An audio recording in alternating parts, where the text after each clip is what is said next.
My name is Ethan, and this is the story I've never told anyone. I call it, she said. I can't sleep alone tonight. I froze. I still remember that evening like it was yesterday, though it feels like a lifetime ago. It was late October, the kind of night where the city feels both alive and hollow at once. I was working late in the office, an open-plan space cluttered with glowing monitors and the faint scent of cold coffee. My job as a project manager at a tech startup meant long hours and endless meetings, and usually I was fine with that. But that night, something was different. My phone buzzed. It was a message from Claire, my girlfriend of 2 years. Can you come over? I can't sleep alone tonight. I stared at it for a long moment, my mind racing. Claire was fiercely independent, the kind of woman who thrived on control and solitude. She rarely asked for help, let alone admitted vulnerability.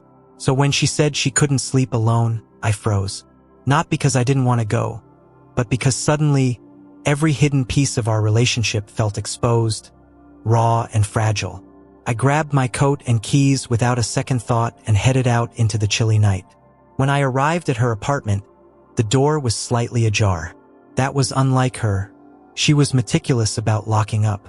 Inside, the room was dim, the curtains drawn tight against the cold, and the faint scent of lavender hung in the air.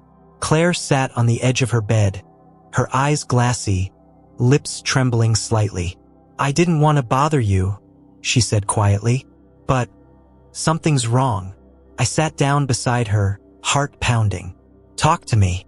She swallowed hard and looked away, as if wrestling with some invisible weight. It's my family, she whispered. They've been distant, cold, ever since Dad left, and work's been a nightmare. My boss is pushing me too hard, and I feel like I'm breaking. The words spilled out, a dam releasing years of bottled-up pain. I reached for her hand, trying to offer comfort. You're not alone, Claire. I'm here. She nodded, but her eyes told a different story. There was a storm inside her, a turmoil I hadn't fully understood until that night. The hours slipped by as we talked in whispers, the world outside fading away. I realized then that beneath her strength was a woman scared and tired, craving connection more than control. But just as I began to feel hopeful, something shifted. A sudden knock at the door. Claire froze. It's probably my sister, she said nervously, but her voice cracked. I went to open it. Standing there was a woman I'd never seen before, tall, with sharp eyes and an unreadable expression. I'm Sarah, she said, stepping inside without waiting for an invitation. Claire's sister. I looked back at Claire, whose face was pale. Sarah's presence unsettled me, like the calm before a storm. That night marked the beginning of a series of revelations about Claire, her family, and secrets that would threaten everything we thought we knew.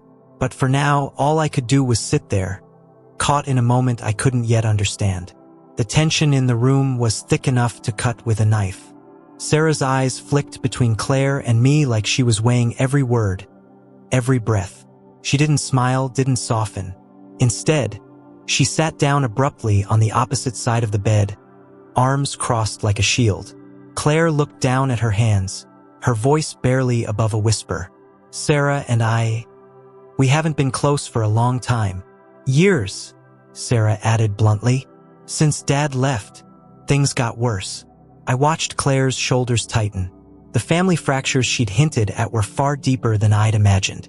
Why didn't you tell me about her? I asked, nodding toward Sarah. Claire bit her lip. I didn't want to drag you into it. Family stuff. It's messy. Sarah's voice cut through the quiet. Messy is putting it lightly. The three of us sat there, the air electric with unspoken truths. I realized how little I really knew about Claire's world outside of the polished smiles and late-night texts. Sarah's presence changed everything. She brought with her memories Claire seemed desperate to bury, resentments, betrayals, and a silence that stretched back years. Then came the confession that shattered what little calm remained. She's not who you think she is, Sarah said, looking straight at me. Claire's been hiding something. About work. About us. My mind reeled. What could she possibly mean? I looked at Claire, searching for answers in her eyes, but found only exhaustion and fear. "Claire, please," I urged gently. "Tell me." Her breath hitched. "It's complicated." I sensed the walls closing in between us, between her and her sister, between who she was and who she wanted to be. Later, after Sarah left, Claire broke down. The strength she wore like armor melted away, revealing a fragile woman I'd never fully seen. "I made a mistake at work," she confessed. "One that could cost me everything. And I'm scared that if you knew, you'd walk away." I took her hands, steadying both her and myself. "I'm not going anywhere, but you have to trust me." She nodded, tears spilling freely now. "I want to. I really do." That night, as I walked back to my own apartment, my mind was a storm of doubt and hope. Could love survive secrets this deep? Or was I already too late? The next morning, the city felt colder, gray skies pressing down like the weight of everything unsaid between us. I met Claire for breakfast at a small cafe near our offices. The air was thick with unspoken questions. "I want to be honest with you," Claire said, stirring her coffee nervously. "The mistake I made at work, it wasn't just a small slip. It's serious. I leaked confidential info unintentionally, but it could cost me my job. And maybe worse." I reached across the table, squeezing her hand. "Why didn't you tell me sooner?" "Because I was ashamed. I thought I could fix it before it got out. But the pressure's been unbearable. My boss, the company's board, they're closing in. And now, with Sarah stirring things up at home, I feel like I'm drowning." Her eyes looked hollow, and for a moment I wanted to pull her into my arms and shield her from the world. Instead, I asked, "What can I do to help?" She gave me a faint smile, a flicker of the woman I fell in love with. "Just be here. Don't run." But love in a storm isn't simple. Back at the office, the tension seeped into every interaction. My own team noticed my distracted state. Emails piled up. Calls went unanswered. I was walking a tightrope, balancing the chaos at home with the pressure at work. One afternoon, my boss called me into his office.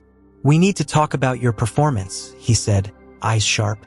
I knew it was because of the late nights, the missed deadlines. "I'm dealing with personal issues," I admitted, hoping for understanding. He nodded slowly. "We all have our battles.